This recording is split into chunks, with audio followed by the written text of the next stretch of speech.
Well, we're back. How about those Bears, right? It was a great Uh, football weekend for me, right? I'd say baseball. Well, I don't Not want to so talk much about that. baseball, huh? I don't want to talk about that shit. No, we can talk But about it. but what's up, everybody?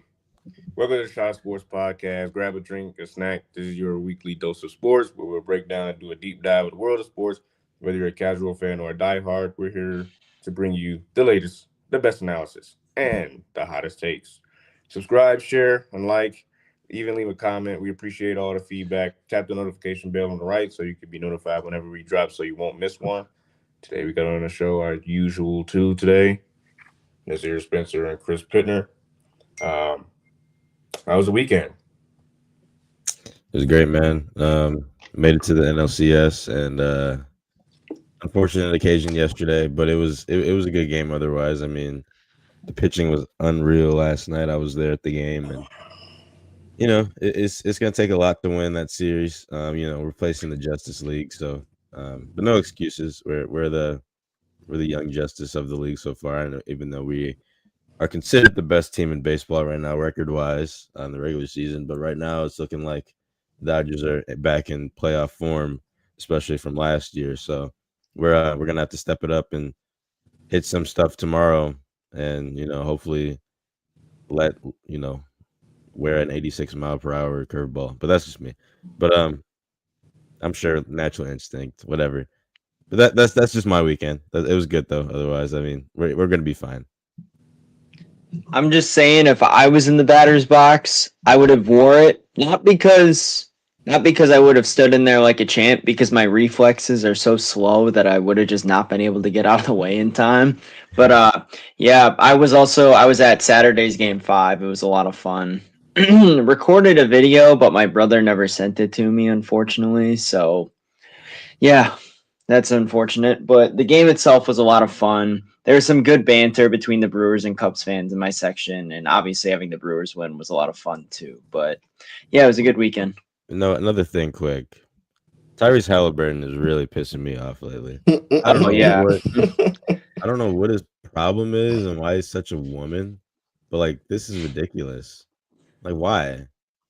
Like just because they didn't want you to pitch in 2024 because you eliminated Milwaukee from the playoffs, like you're gonna get booed. Why would you even want to go up there? I don't know. He would have never wanted to come back. Right. I mean, So like, either it's a way, it lose was lose like situation. I don't know. I mean, they were smart about Con Knipple this year. They got his in before we could hate him. Right. That's true. But I don't know. I just don't see why you would even want to come to Milwaukee and pitch. Understanding you're maybe growing up a Brewers fan living in Oshkosh, but like, bro, you just eliminated Milwaukee. Nobody wants you in Milwaukee. You're gonna get booed. It's not gonna be a good look for the Brewers either. So I don't know. Business is business, but I just had to get that off my chest for a second. I don't know why you're such a woman. Hmm. Yeah, his ego is fragile.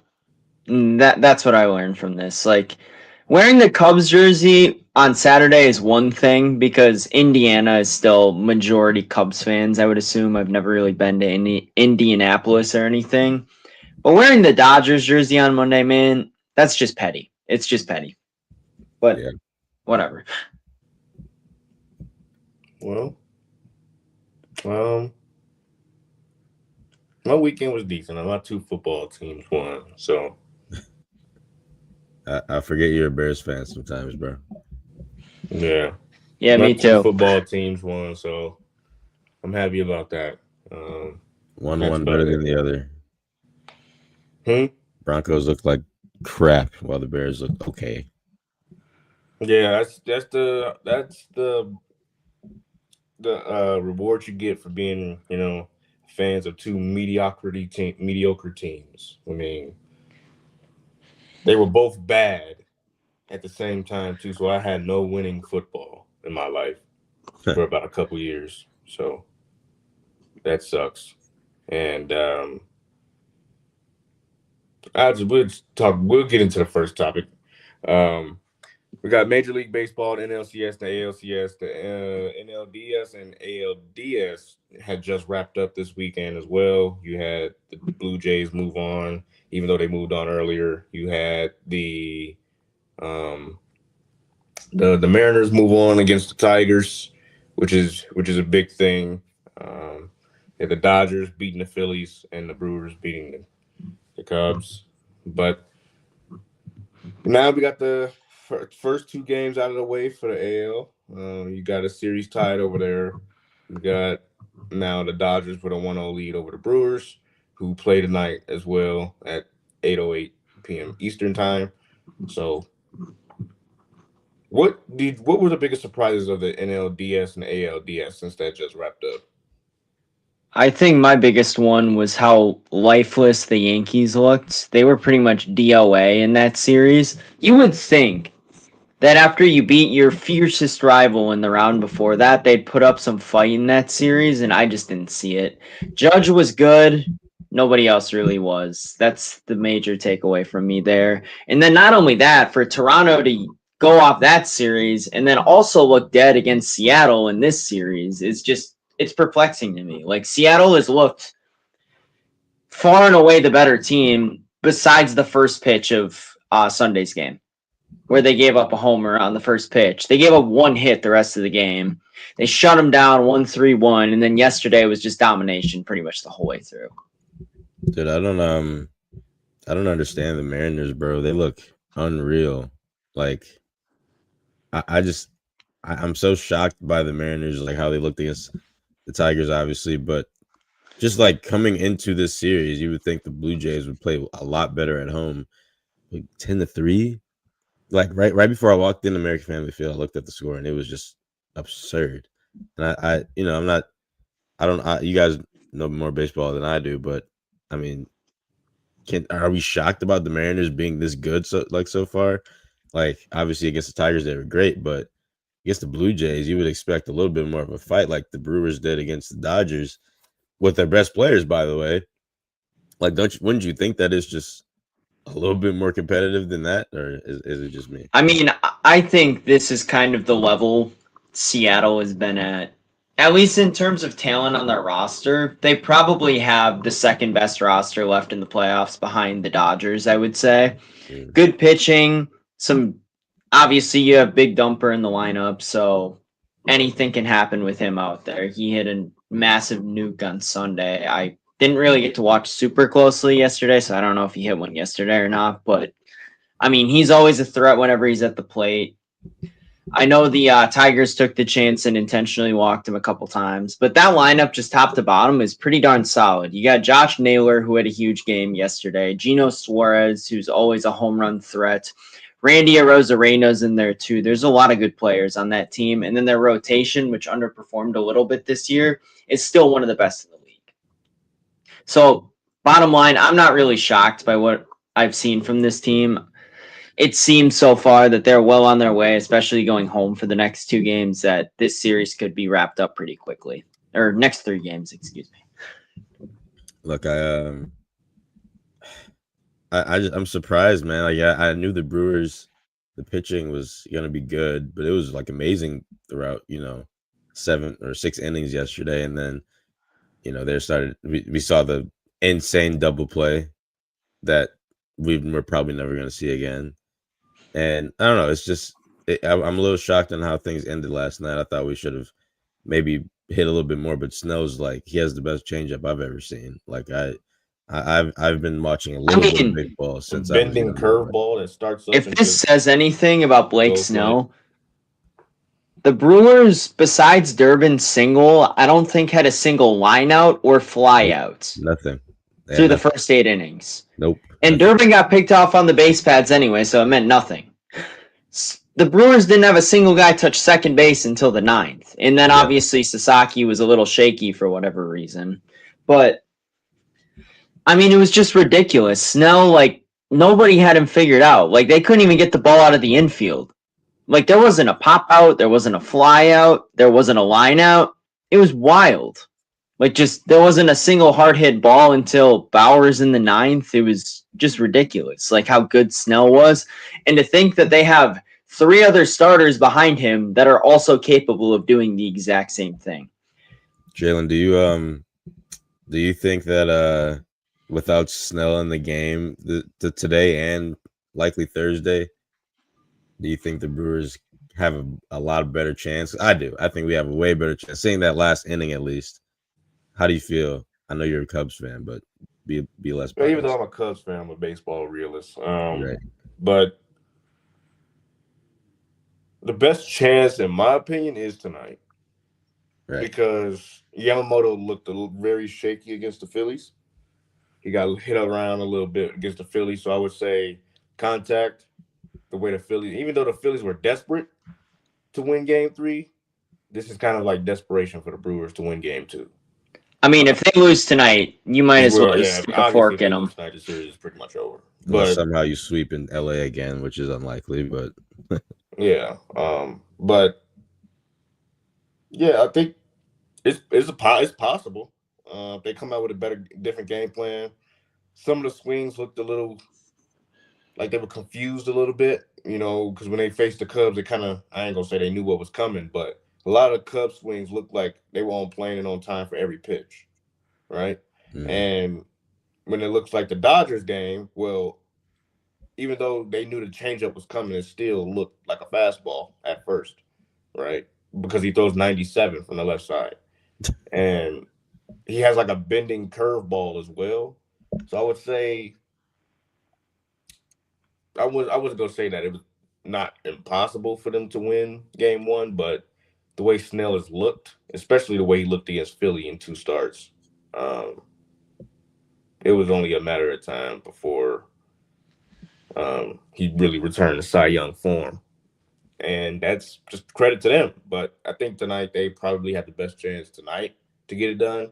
I'm not going to say they're going to be the favorite, obviously, because, they got their Cy Young candidate as well, Yamamoto, going.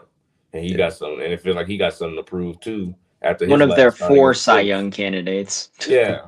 So it's like he got something to prove from what he did against Philly. So he's going to come out with a different level of aggression, a different level of energy. So it's tough. I mean, I said this from jump that the Dodgers were the best team in the league, because of the pitching they got. I mean, I'm not going to say, some people in our group chat who, just thinks that the Dodgers are just absolutely insane, not good.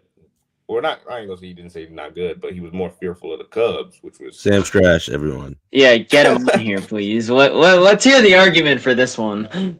Yeah, I don't understand that. I didn't understand that, but... Yeah. I mean, you could be afraid of the Cubs the way they were, their bats were rolling, but I always had my concerns with the starting pitching, regardless. Like, yeah. So, and it came back to bite them in Game 5. This is no disrespect to the Cubs at all either. I think this just kind of shows the difference in talent between the Cubs and the Dodgers. Yeah. I think the Brewers and Cubs are 2 very evenly matched teams. Their records throughout the season reflected that. They split down the middle, not 7-7, but I think 9-9 throughout the whole. Yeah, exact 9. Yep. Yeah, it was an exact 500 split. The Cubs took 7 in the regular season. The Brewers took 3 in the playoffs. Like, that just reflects how evenly matched the 2 teams were. The Dodgers are a team, I compared them to the 2017 Warriors, where they could just chill through the regular season. Don't ever really have to kick it into second gear. Then the postseason comes around, and they can just flip a switch like that. That's what we saw last night. That's what we saw against Philly. I just don't see anybody, even Seattle, who I think, like I said, probably is the second best roster. I don't think they can hang with this team. There's just too much there. And the only way the Brewers can have a chance in this series is chasing starters early. They need to rack up pitch counts, which they didn't do last night at all. They need to get the starter out of the game and get to that bullpen before the 6th or 7th inning. And then I think they have a chance to win those games, but they weren't able to do that last night, and Philly wasn't able to do it either. Look, I got the Brewers in 7. Okay, I did not think this was going to be a fun series. I thought it was going to be very stressful. Last night was a very good example of being stressed out during the series. I think the Brewers are going to – well, now I thought they were going to win last night, but obviously things have changed. So I think tonight they got to win. If they win tonight, we go to LA, we're going to get 1, I think, and then we got to play our ass off to get 2. I don't know if that will even happen. But if it does, great. That's 3 out the way. Then we come back home and we can go to 7 if we need to. Best case scenario, we get home field advantage back because we lost it right now. So I think that's the best case scenario if we want to win this series. Is it going to 7? Because I don't think is going to be. I don't think it's going to be like that. Like, yeah, Barry Bonds ain't hitting that either. It's pretty good. I ain't gonna say that's a wild take. That's pretty close to being a pretty good take. Barry Bonds was so good they made him. They would walk him on fucking 3 bases back. I don't know. I mean, that's what they did with Shohei last night too. Nah, we didn't walk him with 3. That's again, it comes down to like what the Cubs didn't have. When you look at the Cubs roster, I kept preaching this. You have to hit timely hitting, and the Dodgers did that. They put up 2 runs. Obviously, it came to bite them a little bit in the end, but they were able to come in and close the door, right? Right. The Cubs, on the other hand, they had 3 guys the entire series to even show up during the game. That was Michael Busch, Nico Horner, and Suzuki. Everyone else was a no-show. When you look at the Dodgers, they all put together great at-bats. Mm-hmm. All 9. I mean, yeah, you're right on with that. Even Andy Pages, who didn't get a hit, hasn't. Yeah, he put up an 11 pitch at bat one time, just running up pitch counts. And I almost think Murphy was a bit too trigger happy with pulling Priester in that 6th inning. I think he should have been able to finish that one out. He was only at 50 pitches. I get that they were probably trying to save him for perhaps a later go around, but Patrick came in and gave up that solo shot to Freddie Freeman, who's just. Like, I saw memes over the weekend of Bernie Brewer, walking his dog, which was the Cub. Freddie Freeman walks, he's our owner. He's just, he's everyone's owner in the playoffs. But pretty much, yeah, I was about to say, why does Bowers not play? Bowers? Good question. He's good at that. Bowers the thing about Bowers is he's very hot and cold. Right now, he's very hot, but he can also be very cold. Isaac Collins though on right fielder. Why is Bowers not playing that? You know what I mean? Bowers also had a couple defensive miscues the times that he was out there too. I see what you're saying for sure because this may be a wild take. Collins had some terrible at bats last night. This may be a wild take, but when is Yelich gonna start doing something? Man, listen. That's not even a wild take. He's been. That is y'all's best. Bro. That's like y'all Kyle Tucker to us. All last night when I was there, I was begging Yelich to do something. I was sitting in the stands just praying, dude, I've been trying to see you hit a homer for a month. Every game I've been to, he's just been dog, and I don't get it. I'm like, dude, help me out here. We get to the 9th and it gets up to him. And I'm looking at my friends and I'm like, dude, listen, I've been asking all day.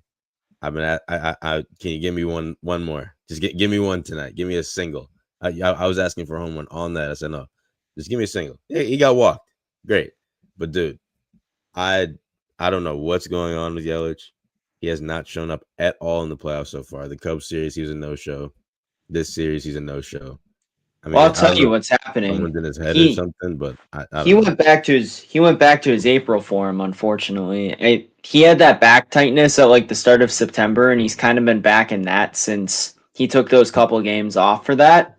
And I respect him for playing, but I don't know if he's injured or not. He might be. We'll probably never know. But if he is, it would almost be better off for him not to play in that spot because I think, like you said. Call me crazy on this. Jake Bowers would almost be a better DH right now than Yelich would, just because Yelich hasn't just been able to come through. He had 3 hits in Game 2 last series, but other than that, it's been a really tough go for him. And we saw this in 2018 too. He really struggled in the playoffs that year. 2021, he struck out looking to end the game. 23, I don't remember off the top of my head. 24, he was injured, so what are you going to do there? But this series has been a bit underwhelming in the postseason.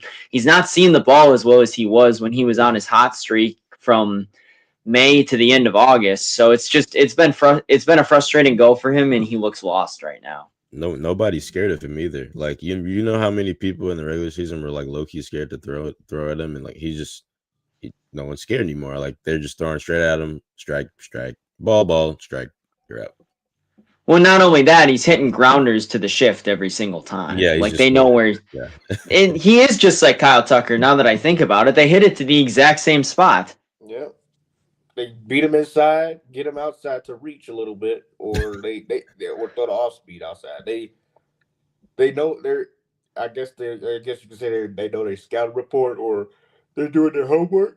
But I mean, Yelich is one of the lowest launch angles in the league, so when he hits a home run, it's always nuked every single time. Yeah. Because he needs it that way, because he hits it into the ground so often. He doesn't have the launch angle that some guys do. Like Freddie Freeman's home run, that thing could have scraped the roof yesterday. It was so high. Yelich doesn't have that. The thing about the Brewers, and before we move on to our next one, is they have to come out and hit early.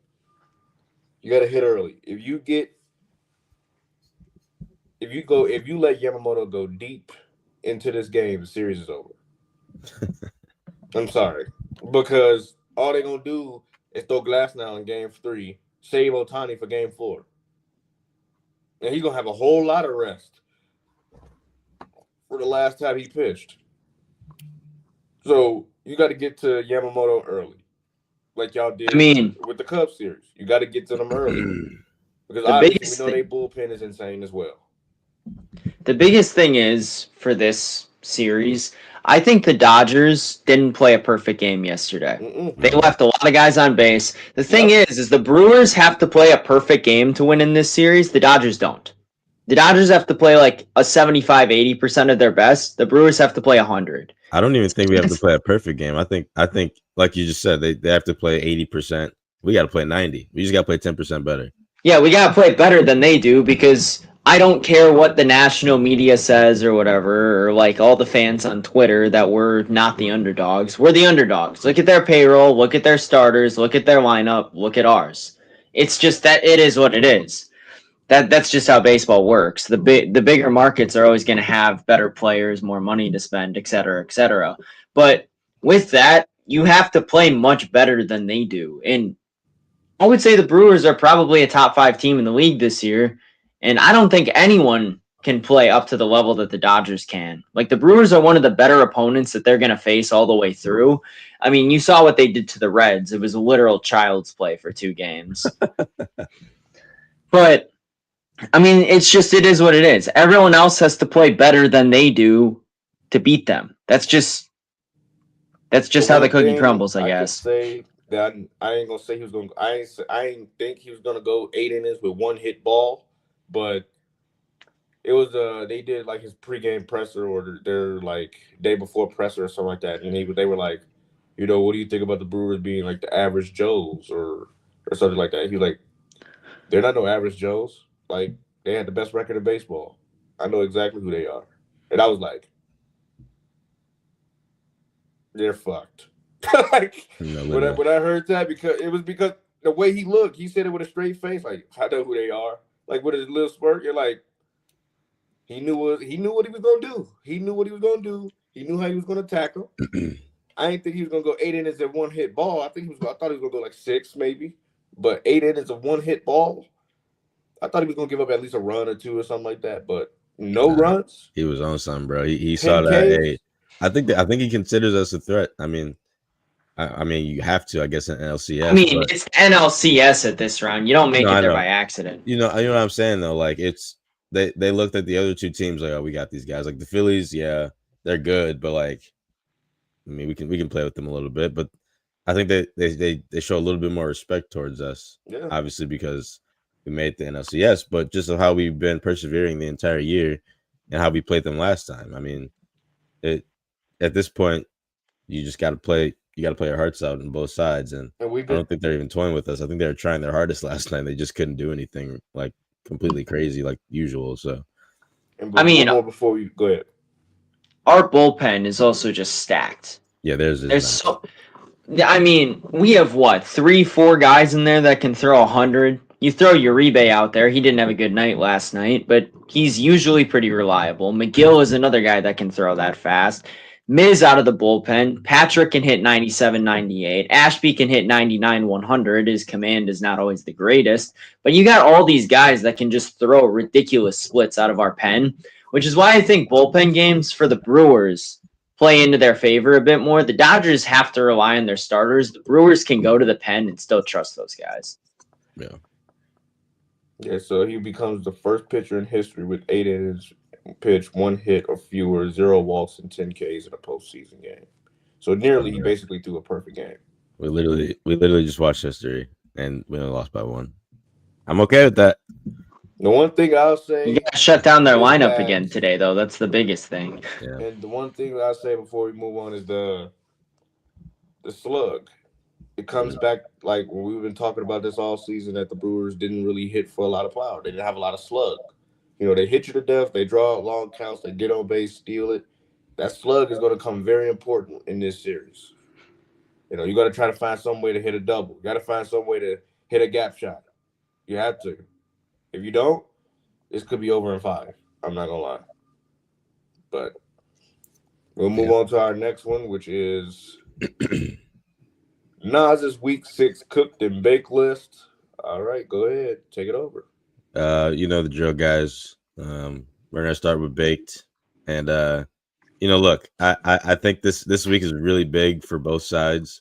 It's a very interesting week of football. A lot of bad, a lot of good, a lot of historic games, a lot of people that got injured that should have been good, but we're just gonna stick to what we know, and we're gonna start off with the baked list. Hopefully, this is the right one, and I'm not. Look, baked. We got Herbert and Baker at the top, of course, both the MVP runners, in my opinion, along with maybe even like Bijan and JSN right now. They're both playing out of their minds, but these two are absolutely unreal. I just don't. If you watch Baker Mayfield play the other day against the Niners, and that little scramble he had when they were just trapping him in the box, and he goes under the tackler, slips under, runs for the first down, and gets extremely hype. I mean, no one's doing that right now besides him. Not even your savior, Josh Allen. He looks amazing. And then there's this.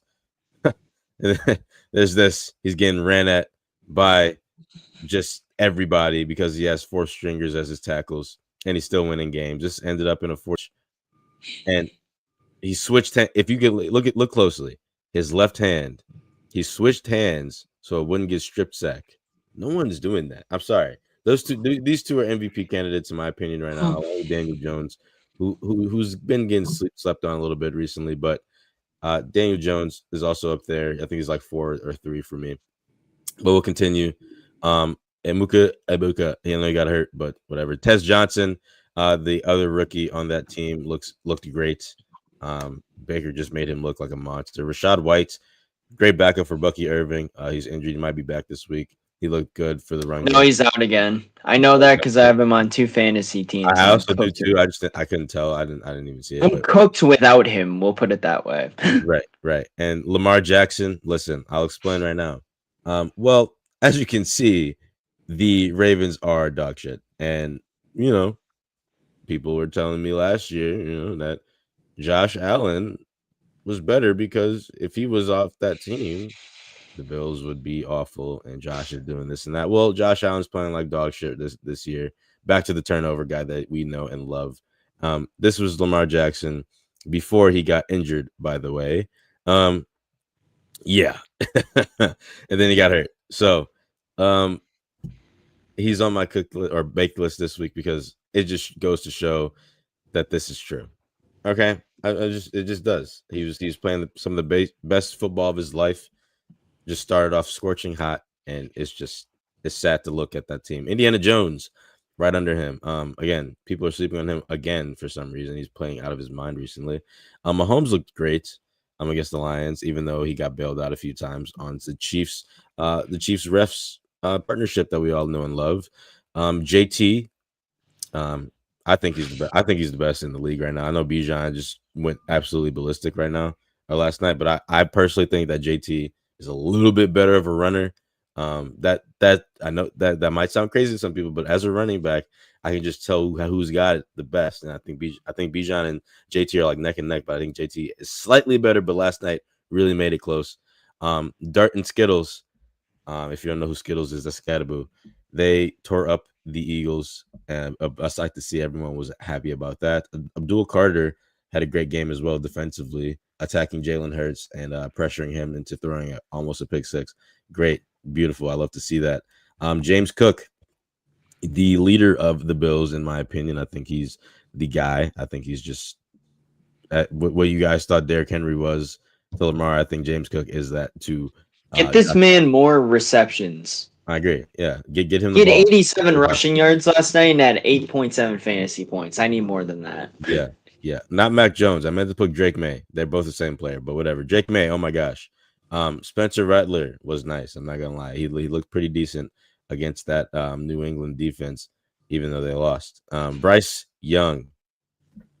I'm going to repeat. Bryce Young. Let me see if I can find this stat for you. Bryce Young has 9 career wins, 8 winning drives. 8 winning drives he led in the fourth quarter for those 9 wins. Something special about Bryce Young, bro. He just needs some help. I'm just saying. Rico Dowdle. I don't know what's happening. I don't know who this guy thinks he is. I don't know who he's feeling like. But it helps that he played against the Cowboys defense this week. To be fair, but he said during the media day that media scrimmage, he said, they didn't buckle up. I was like, oh, okay, they didn't buckle up. Hey, Dak and Pickens, you guys look great. I'm gonna be honest. I thought Dak was like a really one-dimensional quarterback coming into this year because he could only throw a CD, and that was pretty evident the first 2 games before CD got hurt. And then Pickens, he gets hurt, and then Pickens is just he's slinging it everywhere. Dak is just slinging it all over the field, and Pickens just has to be the wide receiver 1, and he's loving it. So that was fun to watch, even though they lost. Booty on the I think on the Patriots, he looks great at the wide receiver. The Saints, when they had their good drives, I thought they looked prominent. They didn't look like the worst team in the league. I think they're having an honorable tank. I think that you could put it that way. They're trying at least. I mean, that's the best way to tank is like just barely losing every game because it shows that you're right there, but you also get the great pick. And that's what the Nets did in the NBA last year, even though they did not receive the number 1 overall pick for some reason, and the Mavericks did. Well, that's a different conversation for a different day. Tampa Bay's defense looked very fun. They were destroying Mac Jones and those boys. CMC looked great. I didn't put him on here because they lost, and I kind of forgot about him. But CMC is on this list. Don't get it twisted. He is the reason that team is still relevant. Devin White and Max Crosby. Granted, they were going against the Titans, and I mean they looked absolutely stunning. Devin White especially. Devin White looked like a monster, like he did in Tampa Bay in that Super Bowl a few years ago against the Chiefs, which is that entire Tampa Bay run. He was on something, especially that playoff. So congratulations to him. Too bad he's on the Raiders. Genty, I'm really hoping you win Rookie of the Year, man, but it's just not gonna happen. I just don't think so. I think you're right. You're on pace to doing some great stuff with your career, but the Raiders just aren't doing you well. They aren't giving you enough touches. I don't think you're gonna get enough touches until the second half of the year, maybe. Rome Odunze, I think he's great. Jalen, I don't know if you could agree with that. I know you guys barely won, scraped by yesterday, but I thought he had a pretty good game, even though they called back one of his touchdowns. I didn't get to watch too much of it, but while I was at the game, I had the game on my phone, and I could agree. I thought he had a pretty good game. That's just me though. Drake London, wow, looked like JSN out there. I don't even know Drake London. I don't know if he's a top 10 wide receiver or not, but he had a top 5 wide receiver game yesterday. Let's just say that. Great game by him. Matt Stafford. I mean, he beat the Ravens 17-3, whatever. Not the greatest game because they should have probably blown them out by like 30, but they won, and he was a big part of it. McVay looked good that game. Didn't call too many dumb plays. The Panthers organization is doing right by Bryce right now. They're back at 500, like I told you guys they would be. They're 3-3. Big Bryce believer over here. Waddle had a great game. Good for him, and I'm proud of him. He's proven me wrong. He torched us, so even though they lost, you have 2 as your quarterback. That's your excuse.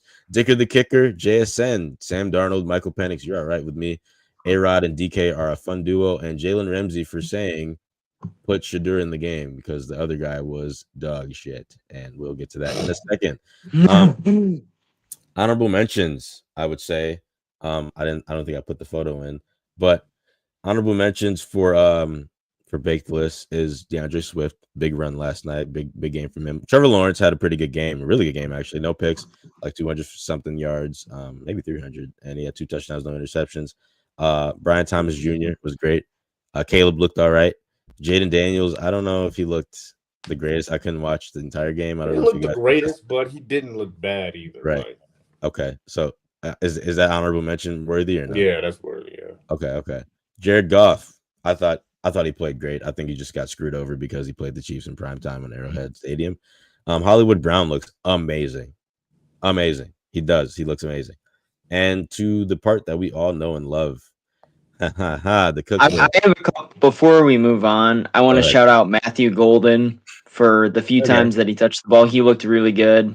He was able to make guys miss. He's a speed demon. He's got good hands. See, I didn't. And then Ben Johnson as well for the Bears because they're winning games this year that they would have lost last year. They're able to get it done at the end of games where Matt Eberflus would have lost. Hey, shout out Matt Eberflus making the Cowboys defense look horrible. I completely agree. Ben Johnson, he's proved a lot of people wrong. He started off a little shaky, but Matthew Golden, I see. With rookies to get on the baked list, you have to be gotta be great. I think he was okay. I get you. It was against the Bengals, and I thought he should have done a little bit more. And it was a little shaky. None of the Packers player really made it. Josh Jacobs could have made it. Michael Parsons has done nothing the past 2-3 weeks, so whatever. But back to the cooked list. We're gonna start off with Brian Branch, you moron. Oh my god, you are a moron. I'm sick of this motherfucker. He did give Juju a bloody nose, so. Bro. I'm a big Juju fan. Okay, I know he's a Chiefs, but I've been a Juju fan since he was a Steeler when he was with AB, and look. I'm not saying this because I'm a big Juju fan, but Brian Branch is a little moron. He's a childish football player. Dude, both of their centers are or safeties are. What's his name? Okay. Kirby Joseph is. I think he's better than Branch though. Oh no, they're both. They're good players, but I hate them both because they're dirty. Emotional stance only. Brian Branch is literally just the worst. He's been fined 7 times this year already. It's only week 6. You know what I mean? So, look, Brian Branch, just get it together. You're a moron. Stop fighting. You do not have to be at the top of the list because Justin Fields deserves his top spot. Justin Fields is boy.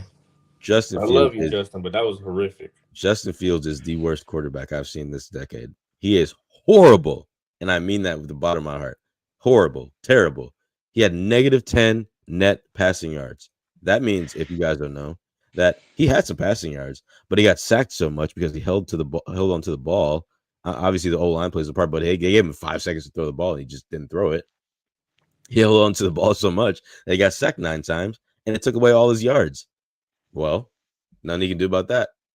I mean, he's just so bad. I don't know. There's no way you can convince me that Tyrod Taylor is worse than Justin Fields. And I was seeing some reports that were saying that the Jets organization wanted Tyrod to start over Justin Fields. A lot of people in the building wanted Tyrod over him, and no one had, and they just didn't do it. There was no competition for Justin Fields. He just started off the bat. He's horrible. He needs to be benched. Aaron Glenn is a horrible coach at the moment. I don't know what is going on with him. Dude, he might not make it through the year at this rate. I'm dead serious. Because New York is the most reactionary market in the league. The media might just pressure them so much that he's gone before week 17. Hey, you guys remember they were trying to blame Aaron Rodgers? Yeah, cut it out. Your organization's horrible. You don't know what you're doing over there. Josh Allen, dog shit. Yeah, I said it. Yeah. Look at it hard and well. Horrible. Look, he's back to the Josh Allen we know and love. 2 years ago, he led the league in interceptions, and he's doing it again this year. 4 interceptions in 3 games, and he's an MVP frontrunner. He's not even top 5 right now. I can name 5 better players than Josh Allen right now, and he's playing horrible. He can't win the big games. He tried on Sunday against the Patriots last week, and he tried yesterday against the Falcons. And how do the Falcons go from losing 30-0 to the Panthers to beating the Bills? Oh, the NFL is just great, you know. But look, Josh Allen, do better. You're letting your team down. You're making James Cook look like the star of the team. You're supposed to be the guy. Okay. Moving on, the Jets. We already got into this. Jets and Aaron Glenn, horrible. Dylan Gabriel, horrible. 52 passes and no touchdowns. You know who would have scored? You know who would have scored at least once? Well, we don't have to go there. We don't. Jalen, you know who? I think you give Gabriel a couple more weeks just because they did use a higher pick on him, but if there's nothing there, just bench him. Just bench him. It's time. I think it's time, bro. Listen. It's time. 52 passes. I know we're playing the Steelers here, but the Steelers are known to just like have low scoring games. Score a point, score a touchdown. You're just making all these horrible mistakes. He didn't throw a good pass over 10 yards. He did last week too, and no one talked about it because it was a close game, right? And against the Vikings. But this week he did the same thing. He didn't throw a good pass over 10 yards. He threw a lot of short routes, 24 for 52. Come on, man. We got to stop this. And then this play, I don't know if you guys remember this play.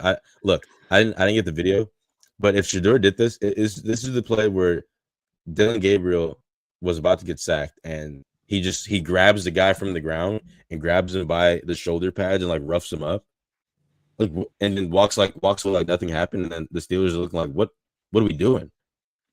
Look, if Shedeur Sanders did that, oh man, he'd be on ESPN getting clowned. He would be all over. Oh my goodness, it would be ugly. Okay, start Shedeur Sanders. Be better. Time, bro. Do what Jalen Ramsey's time. And moving on, the refs when the Chiefs are on prime time. Don't we all love that? Don't you just love that? No, we don't. Anyways, don't we just love the Chiefs being so good when the refs are on their side? I love it so much.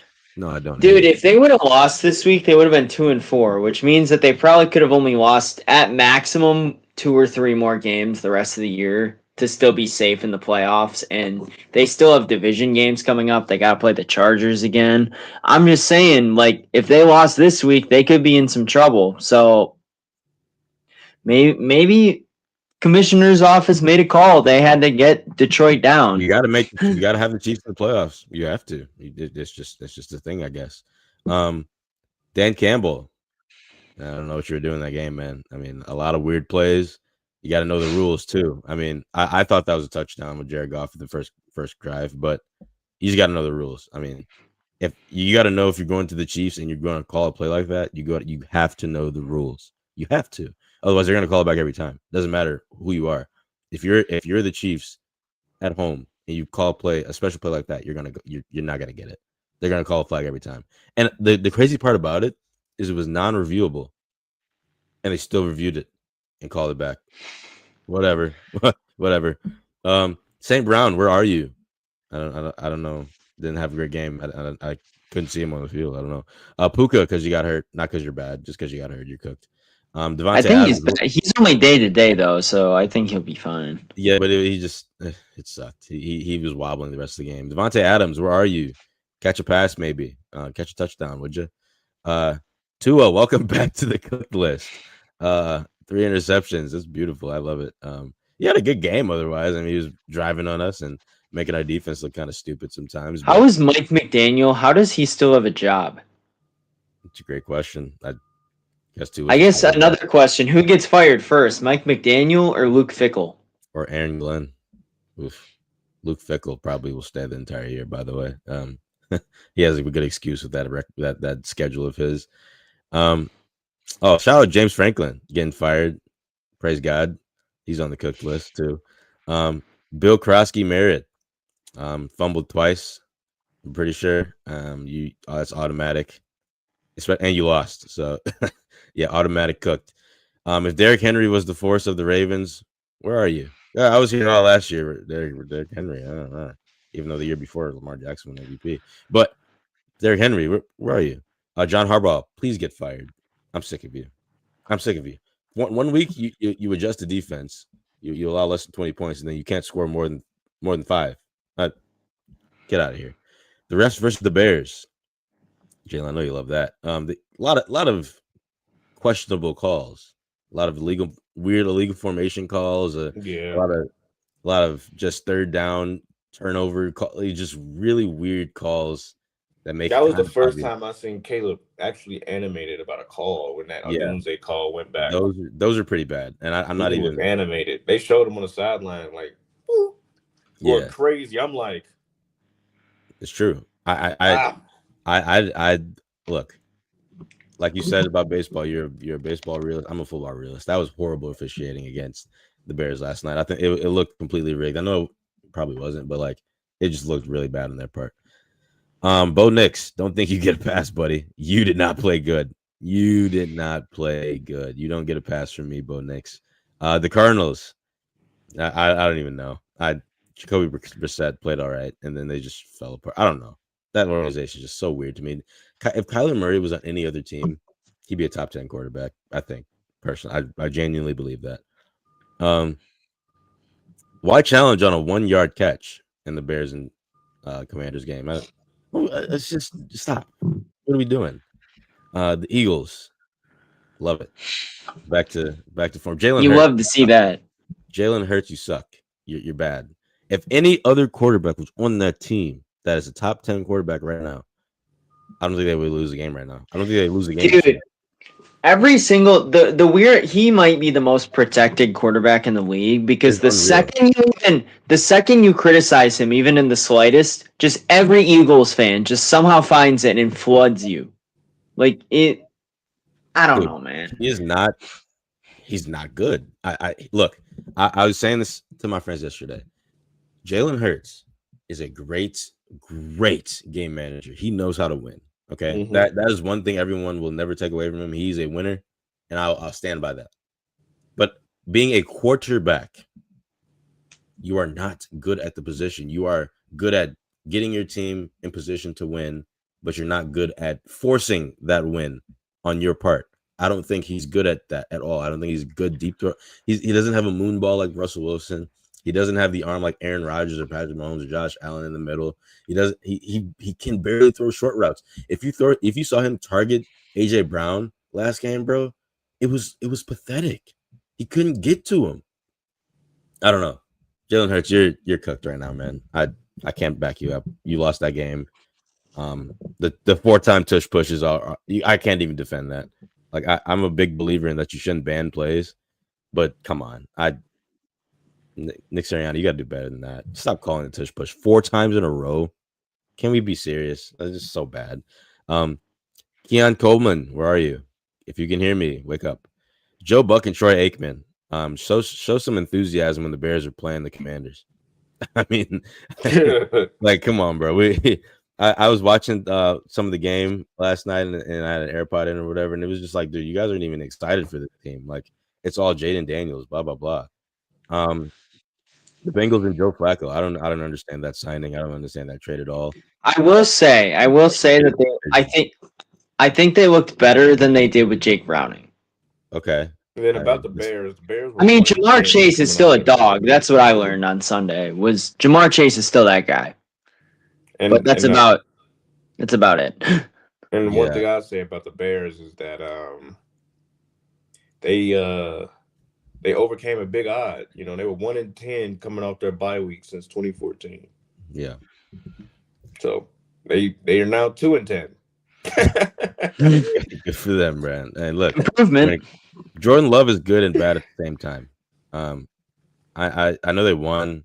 I know he played his ass off a little bit, and I don't really know if he's necessarily cooked. He's just not. You're the worst good team in the league. I'll put it that way. Does that make sense? I think the Packers are the worst good team in the league, and that's not. I don't know how to evaluate this team because I think Matt LaFleur holds this team back a little bit. Passive, dude. He's extremely passive. I mean, it's gotten worse through the years too. Like he didn't used to be this passive. Like You get a 4th and 2 on the 50-yard line, he's taking the delay of game 10 times out of 10. Why? Whereas back in the day, he used to at least try for it. With Rodgers, he would just go. I don't know if he just doesn't trust Love or what, but also this is gonna be the hottest take I think you've ever heard. I think Josh Jacobs, don't clip this please, because I don't want this online. I think Josh Jacobs doesn't fit the scheme that the Packers try to run. Explain. I I'm think interested. so. The thing with the Packers is they love to run play action. Josh Jacobs does not fit a play action type offense, and I think a lot of the other players on the team do. That's why when Aaron Jones was healthy in 2023, that's why the offense ran so well, because Jones was more of the speed back that works in that type of offense. Not saying that they can't get it working, because obviously Jacobs had a fantastic year last year and he had a great week this week. So it's on him to try and figure it out. But with the system that they were running, I think it was so tailor-made to what they were doing that year, and that's why they got so hot, and that's why they haven't been quite up to that standard since then. Have you thought about maybe Jordan Love just isn't good at play action? That's what I think. Personally, I don't think he's. Well, the thing is, last year when the offense really fell apart towards the end of the season, they weren't running play action that much, and that's why, because they were trying so hard to get Josh Jacobs the ball 20 to 25 times a game. That's, I think, part of why Love fell off a little bit. Okay. Now, of course, he was injured. This is probably the dumbest take you'll ever hear. I mean, but it's not. I just don't think. I don't think Jordan Love's that good at play action. I think he's just when he does it, Aaron Rodgers used to actually sell it, like insanely sell it, but Jordan Love just gets right back in position to throw the ball. He doesn't try to sell it. He gets nervous that he's gonna get sacked or something. I don't know. I don't know. Maybe that's just me watching football, but I can agree to a degree. I think it's Jake. I think it's more Love than Jacobs, but I think both of them just don't work very well in play action. I agree. T. Higgins, where are you? Wake up. Chase Brown sucks. Javonte Williams, you're on this list because you did nothing to help win that game and you lost against the Panthers because you had no run game.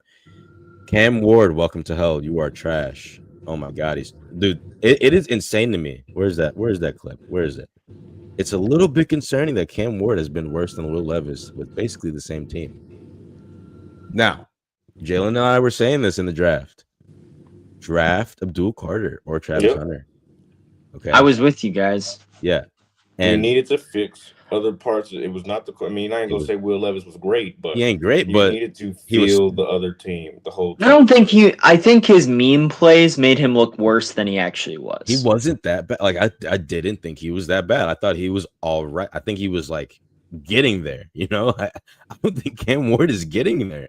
I don't. I think he's playing genuinely horrible. I know this year was not a quarterback year. I was with you guys. I think you ride it out with Will Levis because you ain't going anywhere either way this year. The Titans weren't. They weren't going anywhere. Just draft a really good skill position player like an Abdul Carter to try and just give them a bit more of a chance for when the new quarterback does come in. I say Abdul Carter was the perfect pick for them. Their defense is already pretty decent. Last year, at least, you draft Abdul Carter, develop him. Will Levis gets better at the system, and they just fired their coach too. And it's just like, dude, I don't know. The team's just, I don't know. They're not going to be good for a very long time. Geno Smith. They should have never fired Mike Vrabel. That's what they shouldn't have done. Geno Smith, I can still smell you. It's pretty shitty. Josh Allen just lost 2 straight games to the Falcons and Patriots with a combined 4 turnovers, but they'll give. Look, Jalen Hurts. He is not great recently, but I will agree with this. No one's ever going to give him any shit for it because for some reason, I don't know. It's so weird. This is a play that, look, okay. Is this a catch on the right, guys? What do you think? I think the main argument for it being a catch would be that it didn't really bobble at all when it hit the ground. But the Chiefs were smart on that too. They got right up to the line and snapped it. I think Dan Campbell should have thrown the challenge flag probably. Because even if you lose it, you're giving yourself a chance there. Right. This is not a good list to be on. Like Caleb Williams is all right so far, and Bryce, but Trevor Lawrence was really bad for like 4 years. Yeah, not the best thing to look at when you're looking at. I think that says more about the coaches than anything else, too. Like, if you look at Frank Reich, terrible in Carolina. Matt Eberflus, we know what happened in Chicago. Right. It's just Brian Callahan might be the worst coach of the decade. I mean, it says more about the coaches than the QBs to me. Couldn't be more correct. This is fun. They tried to gaslight people into thinking Derrick Henry was the reason Lamar wasn't the MVP last season. Well, let me tell you, he was. Yeah, well, and this is sad. He missed a little bit of time, but we'll see him soon. But that is your cooked and baked list for the week. And congrats to all those who made the bake list, and looking forward to not seeing you on the cooked list next week, if that's possible. Chargers Colts next week, gonna be fun. All right. Well, we'll jump into our final thoughts. Hey, basketball starts next week. Jalen, are you excited? Very much so. I got to see Cooper Flag play last night, even though he played like dog. But I got to see him, warm up a little bit. Got to see him play. Pretty cool to see. I'm excited. I'm going to the Bucks practice on Sunday. Awesome. Heck yeah. See some. Maybe talk to Giannis for the first time. It's gonna be second time now, I guess. I talked to him on Zoom, but open up against the Clippers today. I mean, on Wednesday next week. Yeah, we open up against the Wizards. Lucky. We open up against the freaking playoff team. It's against Chris Middleton. Oh yeah, Chris Middleton and CJ McCollum. Shocker. Very scary team. Huh? Yeah. Woo. But Badger football, man, it's just it somehow sinks lower every single week. Like, we say a new low every loss, except the Michigan one because it wasn't as bad as the other ones. I don't get how you managed to hit a new low against Maryland and then also hit a new low 2 weeks later against Iowa. 37 to freaking nothing, dude. Like, Penn State fired their coach for less than what Luke Fickell's done, in my opinion. Luke Fickell has taken a program that still made a bowl game, even in his first year, and turned it into 131st out of 133 teams in the FBS this year.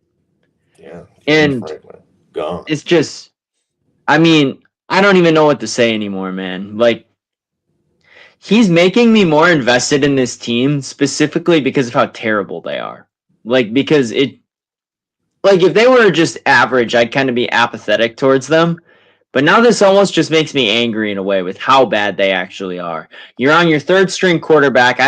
Billy Edwards Jr. might be healthy for all we know and just not wanting to play behind that abomination of an offensive line. You tried the air raid for 2 years. It didn't work. And now you try to switch back to a run offense that also doesn't work because all the guys that were run heavy transferred out or just don't want to be here anymore because your program's a joke. The locker room is more or less lost. Recruits are decommitting. When do you pull the plug on them? I mean, I don't think, honestly, it does them any good to do it anyway or like at any time. But I think after this weekend, you have to, just because I saw a report yesterday. I don't know how factual it is, that more people would stay if he left than if he stayed here because he's just that terrible right now. And it's like, at first there was excitement around the hire. He was bringing in recruits. He was doing those whole like bat signal things on Twitter, like getting everyone excited. It didn't work. And now it's just become a complete disaster. Nobody wants to play here. The best transfers we're getting, the guy that we picked up and is starting, Hunter Simmons, right now, was a backup quarterback at like an FCS school last year. That just shows you how cooked this program is. I don't know how you run such a good program in 3 years. It makes no sense. We were actually decent when we first got into college. We were actually pretty decent around COVID year, and then just went downhill. I don't know. This whole decade. I mean, Paul Chryst the last few years didn't help either. He didn't adapt to NIL at all. And that's another thing. The donors for this team, we have the least like base for NIL in the entire Big Ten. Every single other team in the conference has invested more money, except maybe like Northwestern and like Purdue, have invested more money in their program than we have. And that's embarrassing because you still see Camp Randall sell out darn near every weekend.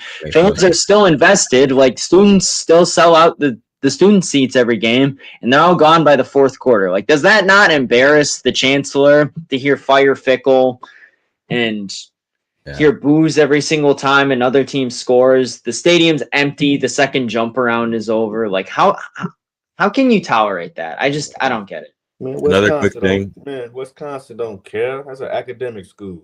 That's what Deion said. Deion said so too. Look, another quick thing. Please trade Garrett Wilson. I think everyone of value on that team. Breece Hall, Garrett Wilson. Get him out. Trade them all. Trade everybody. Just thought. Just trade them. Cubs need a freaking front of the line. Need a guy that throws hard. They need a guy that has swing and miss. They wanted Ben Brown to be that way. Okay, but he's not. He's a bullpen arm. Horton and Steele, yes, we didn't have them, but you still need another arm. You need a power arm. I'm sick of the finesse. You guys need to get me over breaking ball. I'm tired of that. The only person we have that can beat you is Steele and Horton. Tyon is pretty good, but he's more finesse. He throws 95, but it ain't 99. It ain't 98. They need to go get Dylan Cease, in my opinion. You guys need a clutch bat too. That's another thing. Yeah. Like the runners and they decided to trade him for a bag of chips that's not even on the team anymore. But what did I know? Let's salary dump. I mean, the runners and scoring position thing, the entire series against the Brewers, if you guys just capitalized once on that, even in game 5, you had was it first and second or second and third, no outs, and nothing came of it. First and second with no outs. We had bases loaded with 1 out. We had first and second with 1 out, with your superstar $300 million man at the plate. They beat themselves. I mean, it comes down to, like, I don't want to put this all on Counsell because I don't think he did that bad this series. But I don't think it's Jalen, this is the same thing that happened with the Brewers every single year with him too. With the Diamondbacks, no timely hitting, no situational hitting. We left like 22 or 23 guys on base in 2 games and scored like 4 runs. That's all you need to know. I mean, this just I'm not saying it's because of him, but it's a symptom of him. For whatever reason, guys just don't hit with runners on in the playoffs with Craig Counsell, and I don't get it. Quick update. I don't know if you saw this, Jalen, but Ace Bailey is currently dealing with tendonitis in both of his knees. Yeah, tendonitis. Wow. That's what he's dealing with. I ain't say nothing though. Tendonitis. That's crazy. But it's all good. He'll be ready by regular season. Well, come to the end of the show. Subscribe, like, share, and comment. Follow our podcast page on other platforms. Links are in the description box below. We have a Spotify, Instagram, and TikTok. We will be posting shorts and reels of this show. If you have anything you want to have answered or anything you want us to talk about, DM us on things you want to have. Anything you may have. We dab into other topics like music, film, travel, or life outtakes, but it's the heat of sports. So we won't be doing too much of that right now, but we'll get into it maybe around the All-Star break or something like that. You never know. So that has been a shot of sports, and we'll see you Thursday.